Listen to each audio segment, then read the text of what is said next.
В зоне действия режима чрезвычайного положения еще один день прошел спокойно. Но спокойствие это обманчиво.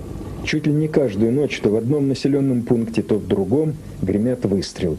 Напомню, с начала года в стычках на межнациональной почве здесь погибло около 60 человек. И что удивляет, ни одно из этих преступлений не раскрыто. А в последнее время все чаще под обстрел бандитских формирований попадают колхозники, убирающие урожай. Обеспечить их безопасность – одна из задач российских воинов, несущих службу в зоне чрезвычайного положения. На БТРах они днем и ночью курсируют в приграничной полосе. В самых горячих точках, таких селениях, как Сунжи, Чермен, Алиюрт, войска расположились буфером между противоборствующими сторонами.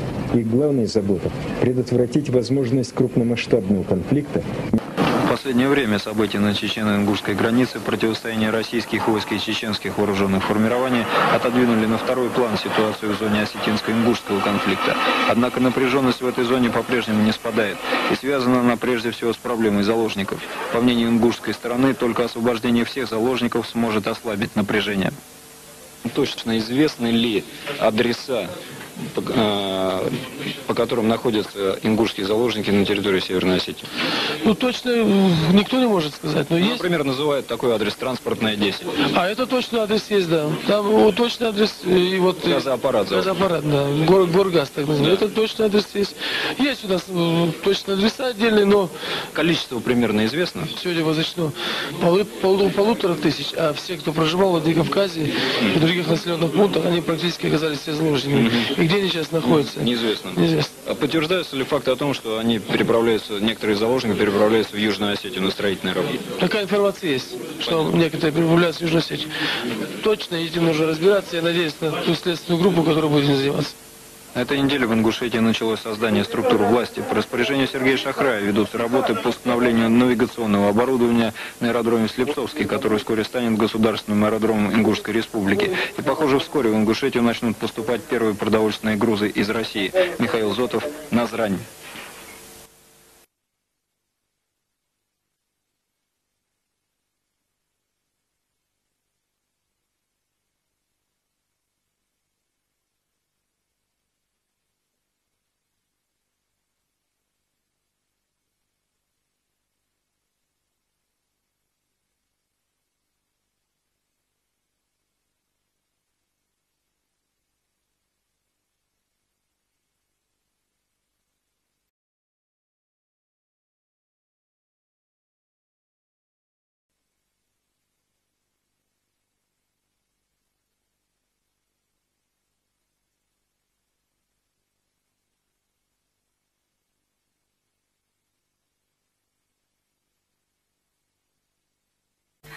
По данным осетинской стороны, на участке Чермен-Назрань в понедельник наблюдалось перемещение ингушских вооруженных формирований.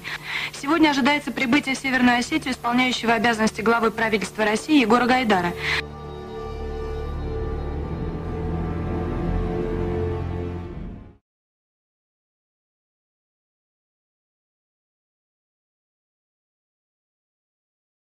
Для изучения обстановки на территории действия чрезвычайного положения, а также в связи с изменившейся ситуацией и введением российских войск в Ингушетию.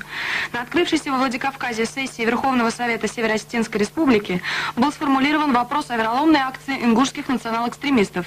В докладе главы парламента Ахсарбека Галазова отмечалось, что нападение на пригородный район – агрессия против суверенной Северной Осетии. Сергей Шахрай подтвердил сегодня свое назначение главой Временной администрации Северной Осетии. Наблюдатели рассматривают новую должность Шахрая как...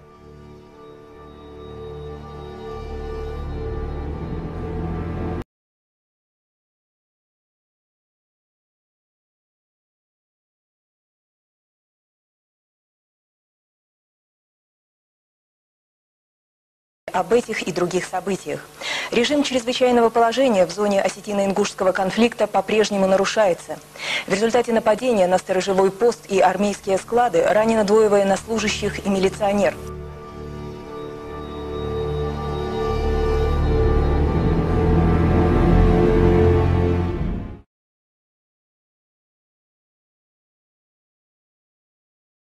Процесс обмена заложниками замедлился. Ввиду неявки представителей Ингушетии сорвана работа смешанной рабочей группы по поиску и вывозу беженцев.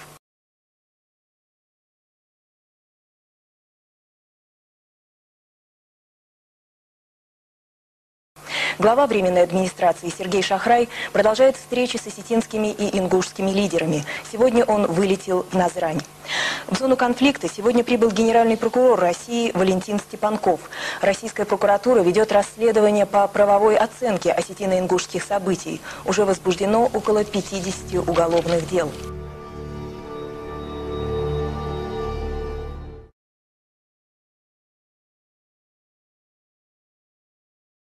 По его словам, правительство выражает озабоченность также искаженным освещением событий в районах чрезвычайного положения в Северной Осетии и в Ингушетии некоторыми российскими средствами массовой информации. Такого рода информация служит источником для разжигания страстей и не способствует мирному урегулированию проблем.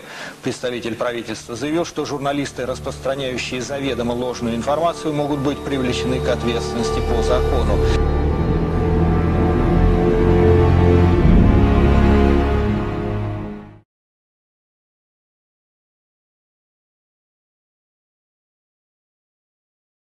Между тем, руководители Временной администрации в зоне конфликта сообщили, что началась работа по подготовке условий для возвращения беженцев, в том числе и ингушей, в пригородный район. Сегодня президент России Борис Ельцин выступил с обращением к гражданам страны. В нем, в частности, говорится: уважаемые соотечественники, на днях мне пришлось принять нелегкое решение. Подписан указ о введении чрезвычайного положения на территории Северо-Осетинской ССР и Ингушской республики. Считал и считаю, что в сложившейся обстановке главное во что бы то ни стало остановить противоборство и прекратить кровопролитие. Сейчас принимаются чрезвычайные меры, чтобы достичь этой цели.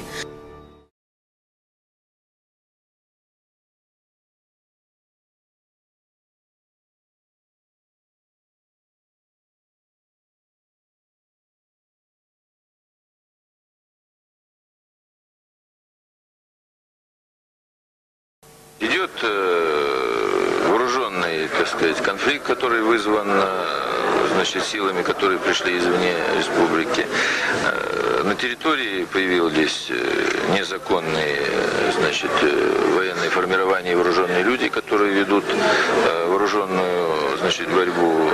Эти люди должны быть, так сказать, понести все, так сказать, наказания со всеми вытекающими отсюда, так сказать, последствиями. Сейчас здесь введено достаточное количество сил, так сказать, вооруженные формирования еще прибудут в течение и сегодняшнего, и завтрашнего дня. У нас достаточно сил для того, чтобы со всеми этими вооруженными формированиями разобраться и принять меры. Мы же с вами не построим китайскую стену, или мы здесь должны держать войска на этой территории постоянно. Значит, должны быть найдены некие, так сказать, политические решения с лидерами, с людьми, которые бы прекратили это дело, значит, лучше всего мирным путем.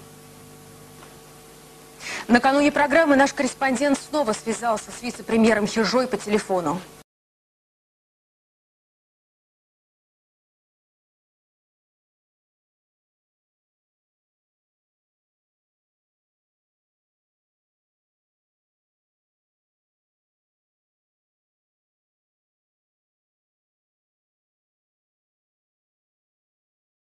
И вот второй день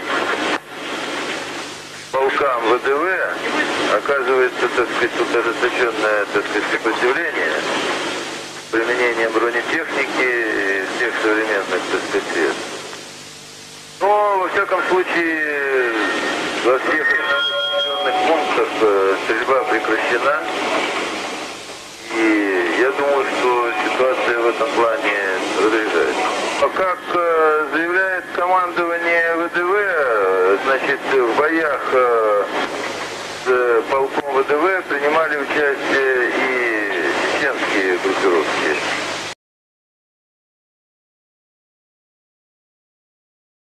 Ну а теперь подробнее об этих и других событиях.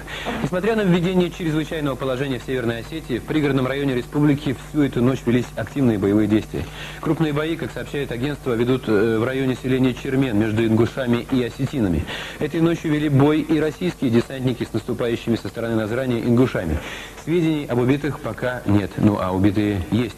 Проблема урегулирования конфликта стала сегодня предметом встречи Бориса Ельцина и спикера Северо-Осетинского парламента Галазова. Подробности встречи будут известны позже.